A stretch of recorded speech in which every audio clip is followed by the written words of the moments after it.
MMORPGs released in the last 5 years don't have the greatest track record. They either fall apart. No, I right will after... actually. New World is sick. Okay, and I will stand on that. The first skill that I maxed in New World was woodcutting, and the second one was the skinning skill, and both of those were fun as shit. And I wish the game would have lived. Release or fail to really get off the ground, or sometimes they just never get released and they get stuck in development hell, and we keep getting little tidbits, and the small devoted fan base keeps telling me, oh, hey, look out for this one.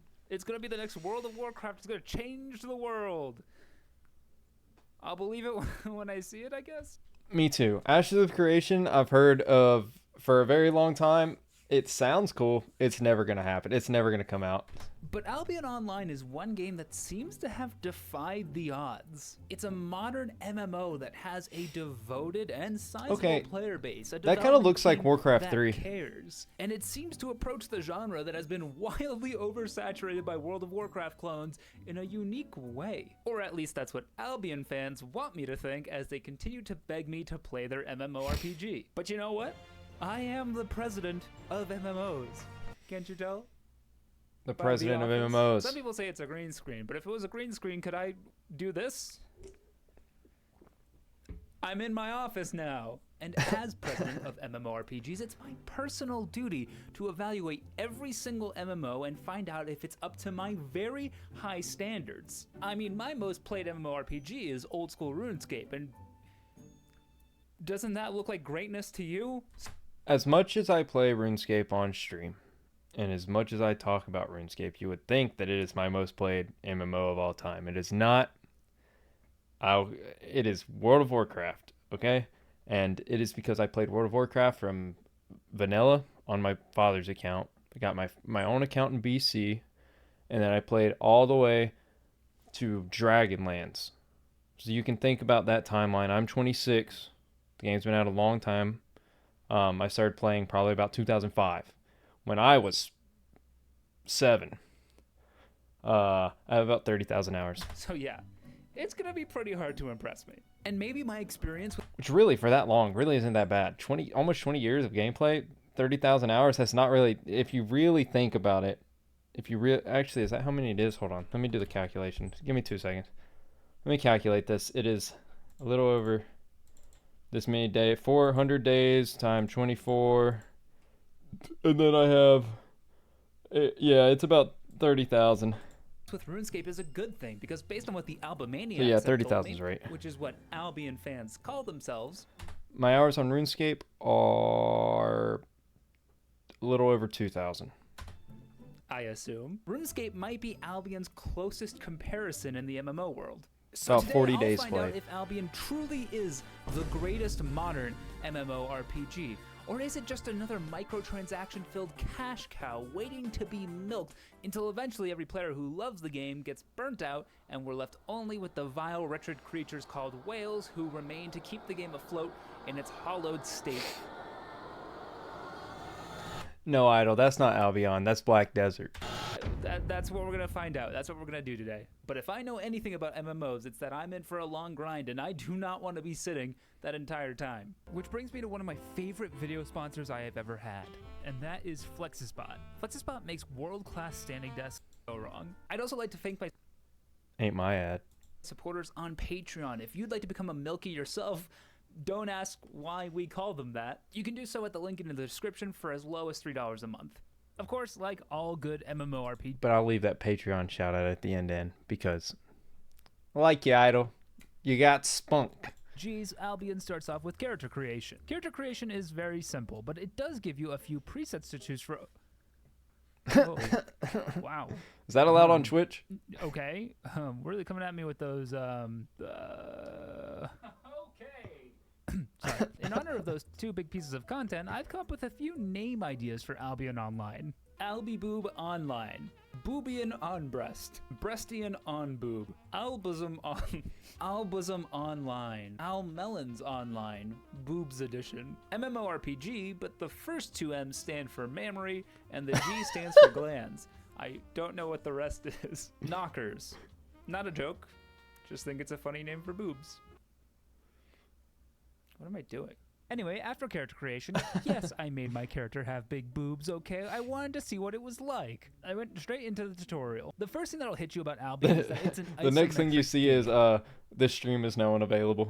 This means the camera is top down and is locked Hand in check. position. You can't rotate it and you can't move it in any other way other than just zooming in a little bit and out a little bit. To be honest, I don't hate this camera system, though it's not what I prefer. But I do wish I could zoom out more to see more of my surroundings. Like, this just doesn't feel like I can see enough. One thing I do love, though, is the art style. Albion uses this simple, low-poly art style that really makes the game easy to digest at a glance, and it's a really beautiful, stylized take. It makes walking around and exploring feel really cool. I'll almost always take a stylized game over a game going for photorealism or anything like that. So Albion gets a big old kiss on the lips from me. Alright, sorry to keep pausing. I want to talk about what I think the game looks like. It's very similar to a game like OG Warcraft 3. It kind of gives me that RTS vibe almost, but you're one of the peons. Would I try it? I'm probably gonna try it, but I'm definitely gonna watch the rest of the video. But from first glance, it looks very similar to an RTS. The tutorial, however, Like, doesn't. especially with this building stuff, that it's kind of like, what do you call that? Not Clash of Clansy, but kind of like RTS mixed with a mobile game. Not get a kiss on the lips from me. The tutorial is full of text dumps and quests that just have you walk to different circles and talk to people. Also, the first player I saw in Albion Online was Hitler. So, which is worse, text dumps or Hitler? You decide. No, I cut that. The tutorial is important, though, because it's where you'll learn about one of the pillars of Albion: gathering and crafting. You see, Albion wasn't just made by a company called Sandbox Interactive. Albion itself is a sandbox MMO. Sandbox MMOs are pretty rare, so don't feel bad if you don't know what it means. Techopedia has a great description for us. A sandbox is a style of game in which minimal character limitations are placed on the gamer, allowing the gamer to roam and change a virtual world at will. Does that clear things up, gamers? Basically, with the robust crafting and gathering system, Albion breaks away from the typical MMO formula. Gear progression and upgrades don't mainly come from PvE. You actually get them mostly through crafting and trading with other players. And there are many more branches of gameplay to explore versus other MMOs. And speaking of branches, that's really what the entire game is based around. I'll get back to the branches idea in a second. However, the idea of sandbox MMO is something I'm very familiar with. A lot of people consider RuneScape a sandbox MMO, and to say it's not is also fair. But when you look at the content around the game, things like Settled's Locked to Mauritania series, or Desert Locked, or like Unguided, or all these things, people have found ways to make very unique account builds. These accounts with super prestigious requirements, things that like you're not allowed to do, you're locked behind doing only certain things, and then they go on to do some of the best content in the game. And to me, that is very sandboxy. I get when a lot of people think sandbox, they think things like Minecraft or other things like that. I mean, even RuneScape Dragon Wilds or something like a sandboxy kind of game, Valheim. But I think sandbox is more a game that allows multiple different play styles to exist outside of a linear progression. So I consider RuneScape to be a sandbox MMO. This nightmare. The Destiny board is Oh, that how you looks like Path of progress in Exile. Albion. There's no singular level like in most MMORPGs. Instead, there are a bunch of levels across all of these branches. Hold on, sorry, I know this might be hard to see, so just let me zoom out. Oh, sorry, looks like my scroll wheel is broken. Okay, now let me zoom out. Okay, I guess this is just going to be terrible to look at. Cool. Anyways, Albion replaces XP with a system called Fame. Everything you do in the game will give you a type of fame. Mining fame for mining, combat fame for fighting, crafting fame for crafting. Weird. It goes even a level down further though, because the fame for combat will be based on what you're using. If you're wearing leather, you'll obviously get fame towards your leather armor mastery. But there are even different types of leather armor, like the hunter armor or the assassin's armor, that you'll also get fame in when using those pieces of equipment. Basically, there's more fame here than on the last season of Hell's Kitchen. No, that doesn't make any sense. If you're looking at the Destiny board, I keep pausing, yeah, but like I said, I'm gonna pause a lot. That's very similar in a way to the way that original vanilla Warcraft did their things. Like you had to level up your staffs, then you had to put on a sword, and your sword wouldn't hit, so you had to level up your sword, and then you put on a dagger, and your dagger wouldn't hit, so you had to level up your dagger stat. Honestly, I didn't like it, but I'm willing to give it another try. and thinking, hey, what the heck? This is confusing. Yep. Yeah, it's confusing. Anyway, the tutorial has you gather some basic materials and make some tools. To make the tools, you first need to refine the materials by going to different NPCs who can turn logs into planks, ores into bars, etc. Then you go to a different NPC who will make those processed resources into tools, weapons, armor, everything. It's a pretty cool system because the NPCs do all the work, but you get all the fame. It's like an old white guy CEO simulator, which is nice. Either way, crafting and gathering is how you'll That's what we've been waiting start your journey. It'll for. get you geared up into tier 2 equipment. What? You don't know what tier 2 equipment is? Well, don't worry. Let me teach you. Wow. I'm in my class. So when you say the point is to work towards a very specific set, do you mean like you kind of like you decide on an account build, almost like you decide on a class, right? So let's say you're going for leather. So you work towards your leather, and what I'm assuming is you build that up to like tier 2, and then you build that up to tier 3. And then when you do that, the idea is that it allows you more flexibility because you can go back and level up the other ones for a different play style. So each set is almost like a different version of playing the game, kind of a way. If so, that makes sense. Classroom now. That probably looks so cool after I edited it.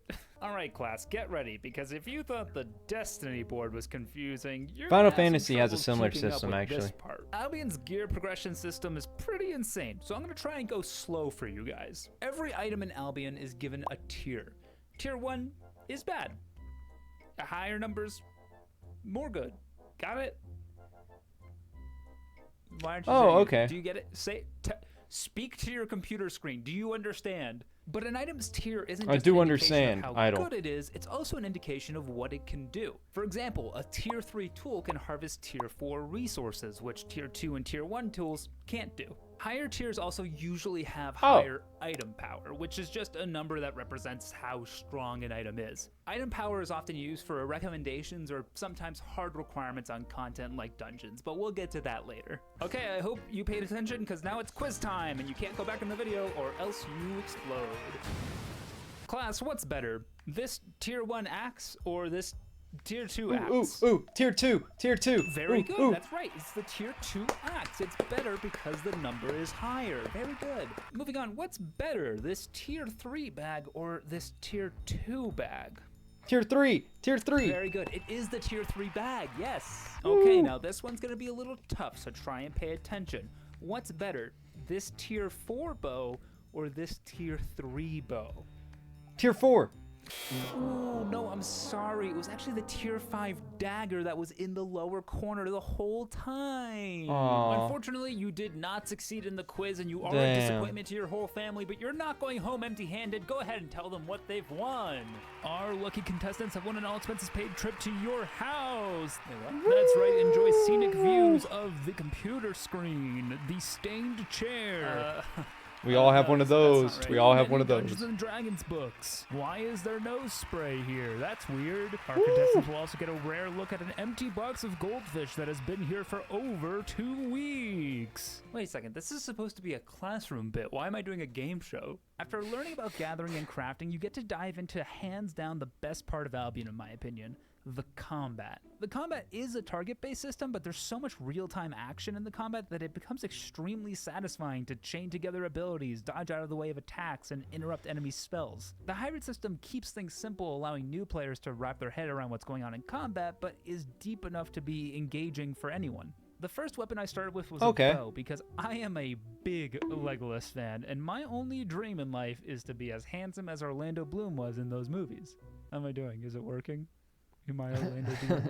My favorite of the bow's abilities is this one that holds enemies in place so I can wail on them from a distance. Look at these losers. You don't have a bow, do you? You can't hit me from over there with your sword. Oh, this guy has a bow. Uh-oh, this guy has a staff.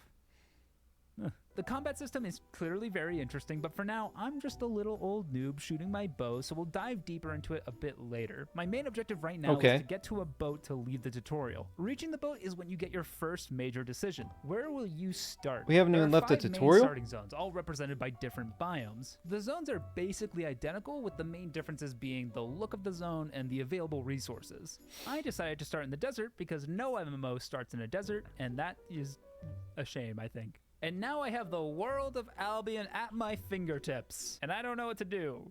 I guess, let me get my thoughts together. So I guess I can go gather... Desert. Oh, a dual request.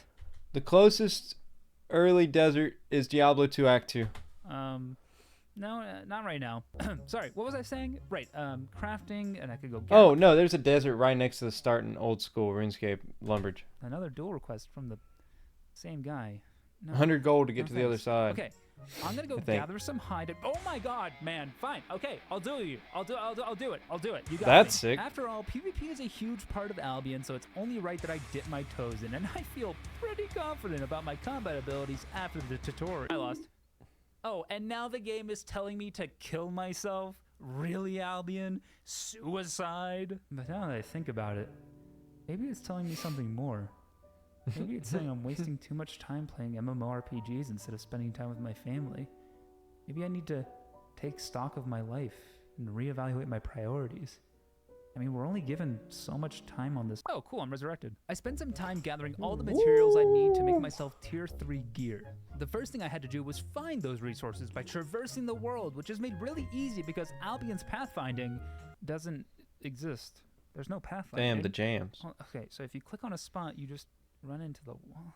I don't like that, I mean, actually. to be fair, I don't think the technology for pathfinding exists yet. I mean, sure, RuneScape has pathfinding and it's also click to move, but that game's 20 years old. It's had way more time to figure this out. The resources around the world of Albion are based on the tier of that zone. Just like how equipment has tiers, so do zones, resources, enemies, and pretty much everything else. So a tier 2 zone will only have up to tier 2 resources, tier 3 zones contain tier 3 resources, and so on. You can open the region map at any time and see what resources are available in that region.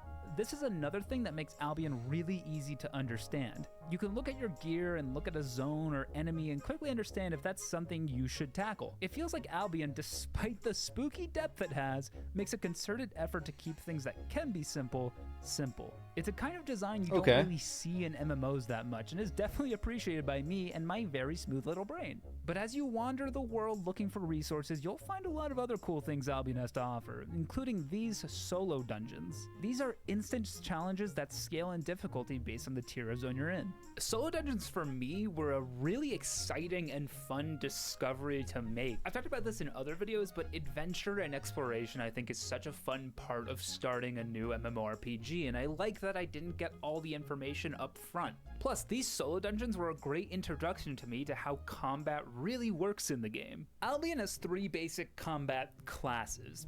We'll get into combat in a second. I really like the idea of solo dungeons. I think that sounds cool as shit.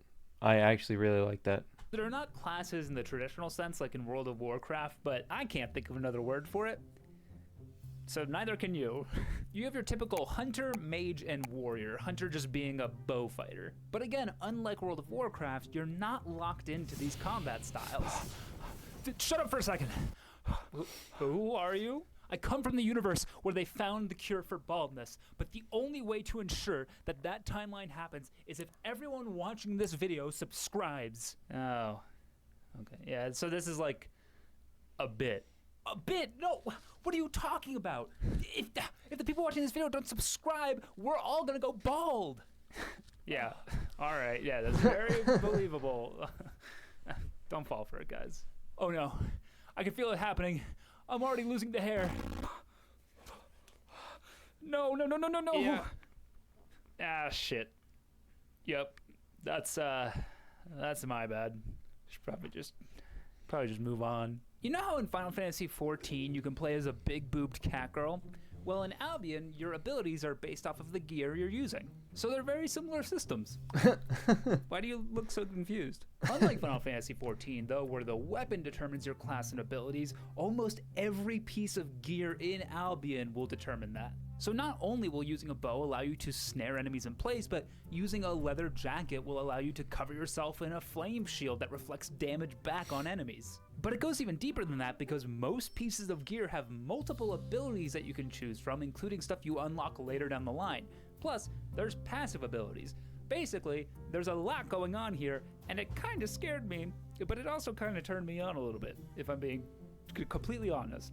For example, maybe I want to passively increase my attack speed with a pair of boots, or if I feel like I'll be spending more time gathering, I can passively increase my carry limit. Until tier 3, this doesn't really affect much of the combat gameplay, but when you hit tier 3, the combat gear branches out massively, as you can see on the Destiny board. So while the hunter starts out as only a bow fighter, once you master the journeyman hunter node by using hunter gear enough, you can use bows, daggers, certain staves, spears, and more. And this is the same for the other 2 combat styles as well. And all of these weapons come with their own set of abilities that you can choose between.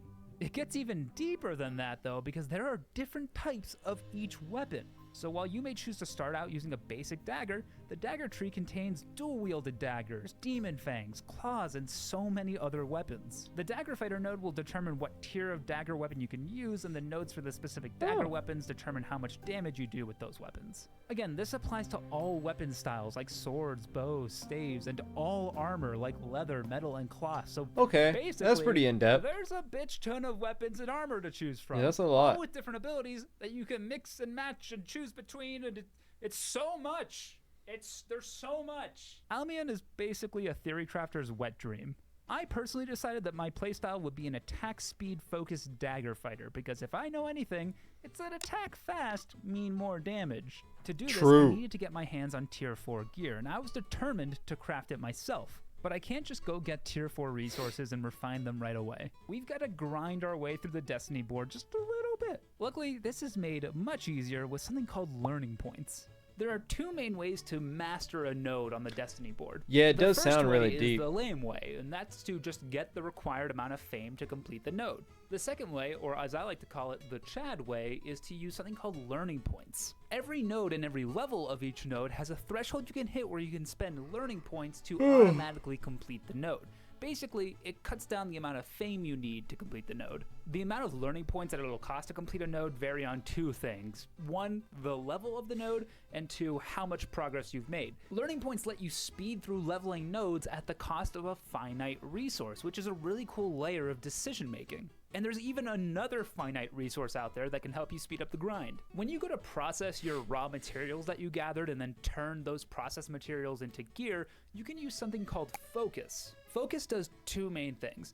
First, it increases the chances that you'll get a higher quality item. Item quality basically affects the item power of what you're crafting, and it's rolled when you craft the item. The higher level your crafting node is on the Destiny board, the more likely you are to get higher quality items. But focus also increases those chances. The second and more important thing in my opinion is that focus increases the resource return rate when you're crafting. This just means there's an increased chance that a resource won't be consumed when you're crafting something, effectively meaning that for the same amount of time spent gathering, you'll get more crafting fame out of it. And if you're thinking, wow, Idol, you're pretty smart for knowing all this, you must have just picked it up naturally and not had to do a ton of research. That is what I'm thinking, yeah. Aw, thanks. Using focus and learning points, I was able to quickly gear myself in tier 4 gear, and I felt pretty cool about that. But Idol, how do you get learning points and focus? How do you get those things? You have to pay money, you idiot. Kind of. Focus and learning points are generated passively every day, but people who are premium members, like a certain someone, will get more per day. Which actually brings me nicely into another topic that I was a little afraid to touch on. Microtransactions. Albion's got them, and you gotta watch this part. Uh-oh, why am I so dressed up? I guess it's because it's business time. What just happened? I guess it's because it's business time. Did you know that business originated from this old English word that meant anxiety? Turns out I've been a businessman this whole time. So Albion is a free-to-play game, but there is a premium version available. The premium version costs about $15 a month, which means if you pay for 1 month of premium, you'll pay about $15. Premium benefits include 30 daily learning points, 10,000 daily crafting focus, 50% more silver from killing enemies, 50% more fame gained, and even things like increased rewards from dungeons. So yeah, basically premium really speeds up the grind. All right, so I mean that's the same thing that I was saying yesterday watching the RuneScape video. Is more or less when a game has a free to play or a premium model. When there is a subscription that you can get, you should, especially as a new player. There's no point. Like let's say with the learning points thing, there's no point to not spend the $15 if you're getting 30 learning points a day, and instead grind 60 hours. If that $15 can get you sped up, what am I trying to say? What I'm trying to say is, for instance, if you work a job that gives you $15 an hour, and it would take longer than 30 learning points per day for your grind, it is better to just pay that $15 and only spend 1 hour of your time getting those than spending 30 hours of your time playing for free. Does that make sense? Did I word that right? Hopefully so. By quite a bit. It does this directly by actually just giving you more fame, but it also does it indirectly with the increased learning points and crafting focus. And listen, I really hate microtransactions. I would actually say, not to brag, but I hate microtransactions more than you do. But premium subscriptions don't really bother me as long as the free version, if there is one, is a truly viable way to play the game. And with Albion, I do feel that way.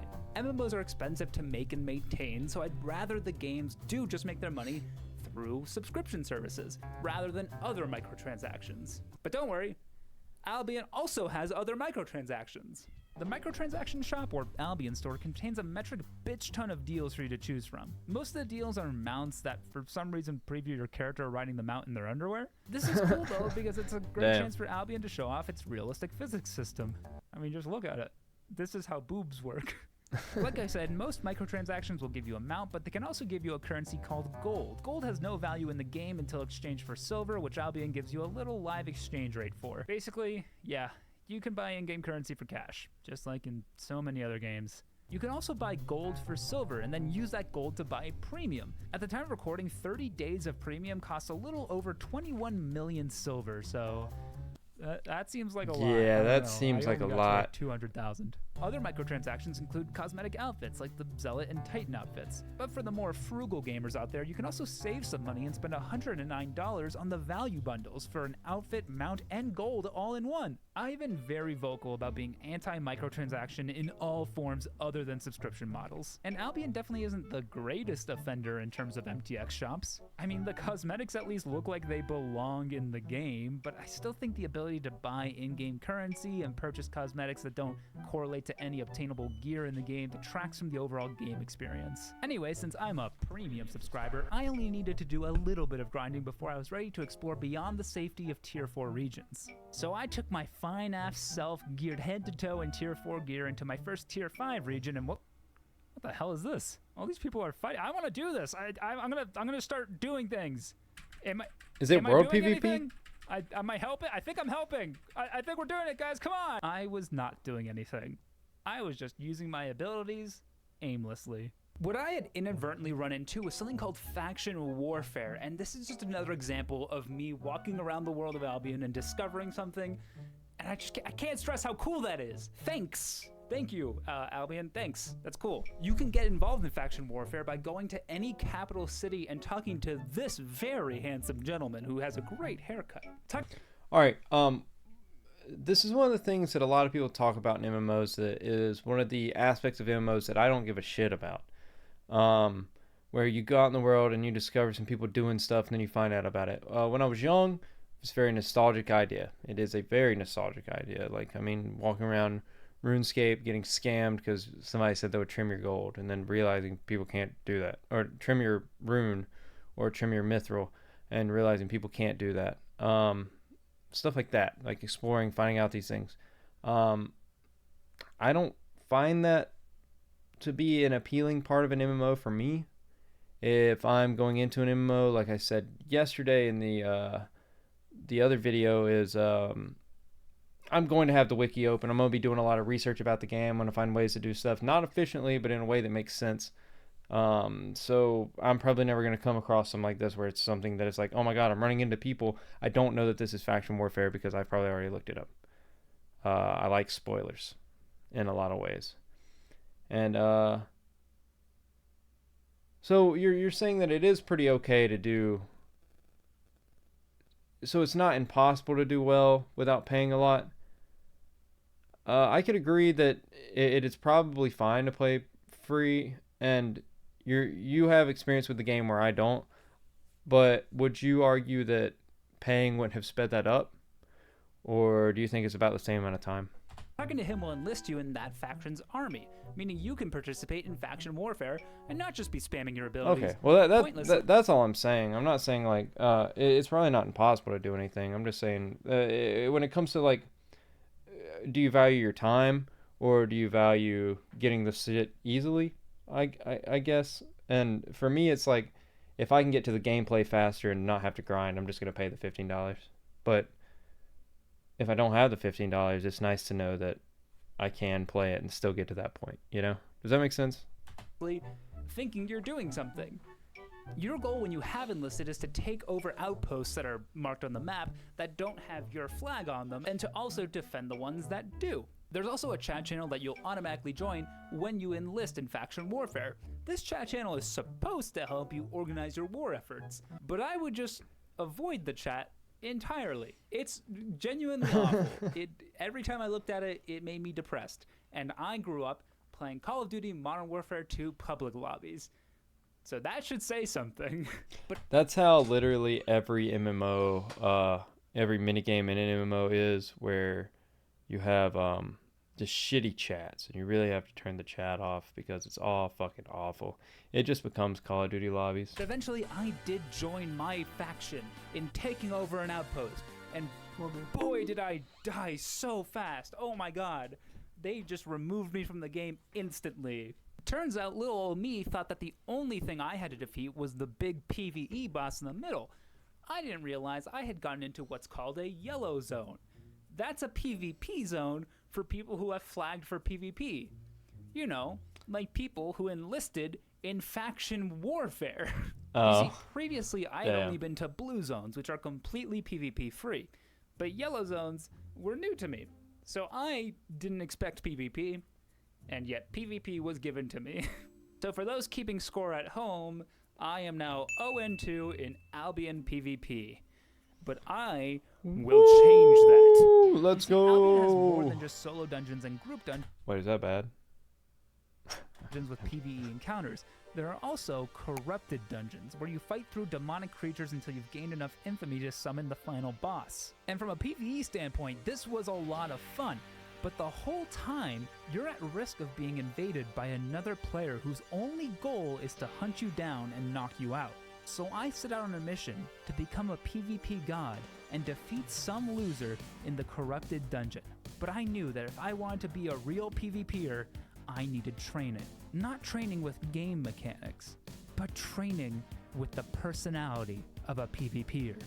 So I put on my finest PvP outfit, and I practiced everything I knew I would need to become the ideal PvPer. Was I proud of this? Yes. Oh no. Oh no. Not League of Legends. Not the low-key Dr. Disrespect fit into League of Legends. That's just asking to touch a kid. I look good?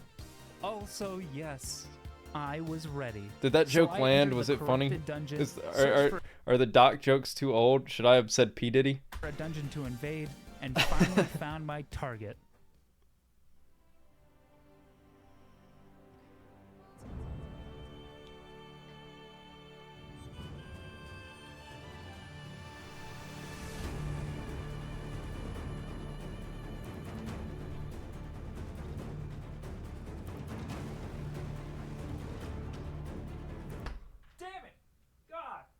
So embarrassing.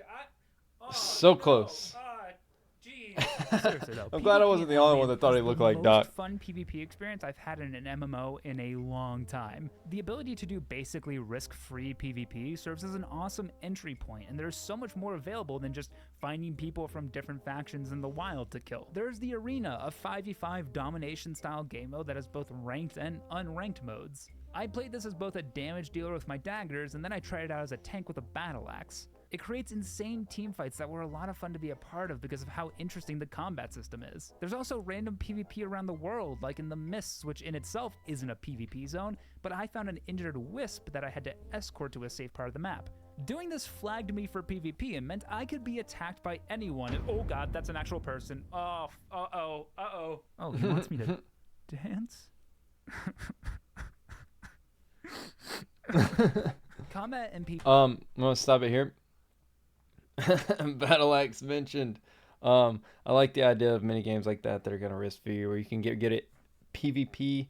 Old school has that in the form of things like Last Man Standing, and I think they're actually really good for the community as they give you a place to learn PvP without losing all your items, and I like that. PvP are such strong parts of this game, and I seriously cannot get enough of them. But it does make me wonder why people who like RuneScape like Albion. I mean, combat and PvP exist in RuneScape, but they're not like the strongest parts of it. Anyway, I guess I'll never find out. I'm gonna go back to crafting. Okay, so I guess the next step for me is getting tier 4 tools so I can harvest tier 5 resources, which shouldn't be too bad. It only took me like 20 minutes to get to tier 3 gear. One eternity later. Okay, yeah, I think I'm starting to see why people who play RuneScape like this game. There's no real way around it. Did it take you 12 hours to do something that should have taken 2 hours? I'm calling them escape-like. Crafting grind is pretty tough to get into. And the thing is, you don't need to progress your crafting or gathering to use anything. You can just harvest raw materials and then sell them and then buy equipment, which is exactly what I did because I was getting pretty bored of the whole grind. The issue for me was I didn't understand the value of the crafting system, and I still really don't. Like, I guess at higher tier items, the crafting system becomes a really great moneymaker or maybe an even great way to get your own gear, but for me, it was just way faster to buy my stuff and not do the grind because I was having more fun doing other things. I talked about this in the other video about MMOs and new player experiences and what you're saying. Imagine crafting the things and not farming silver through fast methods to buy better gear. I talked about this, and there was in the video the other day. Homie spent like 5 hours just farming iron to make iron gear that sucked, when he could have just fought some mobs, made a bit of gold, and just bought that gear probably in half the time. And I was like, that's probably a more fun experience if you just do that. And you know what? It's a sandbox game after all. I can do what I want. That's literally what a sandbox is. I could poop in the sandbox if I wanted. You know, one time when I was 3 years old, me and my family went to I a will friend's house, poop in the and sandbox. I pulled my pants down in the middle of the living room and dropped a big old poop right on the floor. And if they couldn't stop me when I was a baby, good luck stopping me now. Sorry, what was I talking about? I forget. Oh, right, yeah, crafting. I have nothing against grinds in MMOs. I think they're a part of the genre, and they're a part of the genre that I don't always dislike. But what I really need to know is what purpose crafting serves in Albion, so hopefully some Albion veterans can shed some light on that in the comments. Thank you so much. Anyway, maybe it was the hugeness of the crafting system or the hugeness of, you know, this that left me feeling a bit directionless at one point playing through Albion. And when I'm playing most MMOs, if I feel directionless, I usually seek out some quests to do. But Albion doesn't really have quests. I mean, sure, the tutorial is formatted through little small micro quests, and there's even some right after you leave the tutorial, but they're really not a part of the core gameplay loop. As far as I could tell, there's no real overarching story in Albion, and there's no fetch or delivery quests that you'll find in your typical MMO. And that's because, again, Albion is a sandbox game. It's not your typical MMO. It's like that girl who goes to... Oh no, where was I? Oh no, I was trying to click pause. Oh no. Are we right here? Okay, 20 million gold is a month of playtime, so tier 7 and tier 8 being 20 million gold apiece is a lot. Sandbox game. It's not your typical MMO. It's like This that is about where girl we were. who goes to hang out with her guy friends to watch sports and is like, yeah, I'm pretty cool for watching sports. I'm not like other girls. Can we just pretend I didn't do that? And to be fair to Albion, I do like that it's taking a different approach. And it does still have a way of giving you guide rails to know what to do on any given day. Because Albion has dailies. A lot of motivation of things to do in Albion comes from daily bonuses. There's daily bonuses for hitting a certain amount of fame in a 24-hour period, or for participating in faction warfare, or winning 3 arena matches in a 24-hour period, or, just for logging into the game. Listen, I get why MMOs have dailies, but it's just a system I can never really get behind. MMO players already have such a toxic relationship with these games where if they're doing anything other than playing that MMO when they're relaxing, they feel guilty about it? That's not what video games are about. You shouldn't feel guilty. And daily bonuses just reinforce that. It turns logging into and playing the MMO into like a job that you have to do every day. That's one of the things that killed Warcraft for me, was they went the KMMO route of you needing to like daily grind your essence, and you have a daily cap that you have to get to, and if you don't get to your daily cap, you are falling behind, and just kind of killed the game for me. That's one really good thing about RuneScape. It doesn't have a lot of that. Like you can kind of say that farming is in that, but farming is less daily scape and more time gated. You don't have to do it every day. Like, it's not required to progress your account. You just won't get farming experience, and farming experience doesn't fucking matter. So RuneScape does it really well. But yeah. Why? That's not fun. Don't do that. I don't like that. Stop that. So I guess I'm not saying I wish Albion had... That makes a lot of sense too, that the daily rewards don't matter that much. Because normally if there's daily rewards in an MMO, they're very small, just like a few hundred gold or something. And I think the reason Idle is making a big deal out of this is not because it matters for gameplay or matters for anything, is that people like me and who come from games with a lot of dailies, things like that feel very mandatory. And specifically with Idle coming from the old school RuneScape community, the old school RuneScape community is just very against dailies, because dailies were the start of RuneScape 3, kind of, and they kind of created the downfall of RuneScape, which created old school. So I get why he would be biased in that. I don't like them, but I just don't do them. I don't care. Yeah, that makes sense too. That it's some good stuff, but it's not really that good of stuff. Like, it adds up, but yeah, that makes sense too. Quests, I guess I just wish it didn't lean on a daily system to provide motivation like it does. That said, I think there's only one thing left for me to do before I end my Albion experience. I've explored most of my starting area, but it's time to branch out of my comfort zone. I want to go to the city of Karelian? This is a city surrounded by random PvP zones and danger, so I'm sure getting there won't be easy, but when I do, I will have arrived in the city of bandits, and it's going to be awesome! So the true test of my abilities starts now. Oh, it was actually really easy to get here if you just don't flag for PvP. So never mind. All in all, Albion's a pretty solid MMORPG. It's not going to be for everyone, even if you are a fan of the MMORPG genre, because it does so much different. I don't think all the differences make it good, but it makes it unique at least. So thank you. That's good. What really helps Albion is it knows exactly what it set out to be. There was a clear design goal, and they hit it. It's not just being different for the sake of being different. I mean, there were times where I was playing this game and I forgot I was playing it for a video. I was just enjoying myself. I haven't had fun in years. So yeah, it's got its faults, but I think overall the good outweighs the bad, and therefore Albion gets the presidential stamp of nice, good job. That's the stamp. That's the seal. Okay. If you made it this far into the video, are you okay? Is everything fine? I'm just checking in, man. If Idle says it's good, it's probably good. I will say that. If Idle says it's a good game, it's probably a good game. I will Since you throw made it that this out far, there. why don't you leave a comment that says, "Oh no, I don't think." That's it. Just say, "Oh no, I don't think." Making 30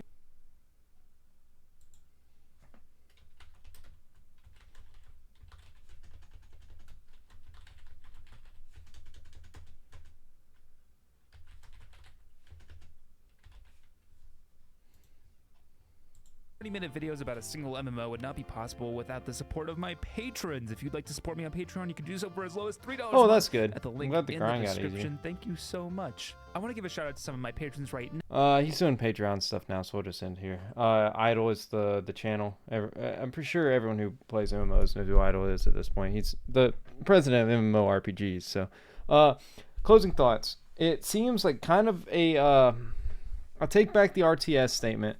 It kind of feels like if you took Diablo, Black Desert, and really Diablo and Black Desert and kind of pushed them into one game.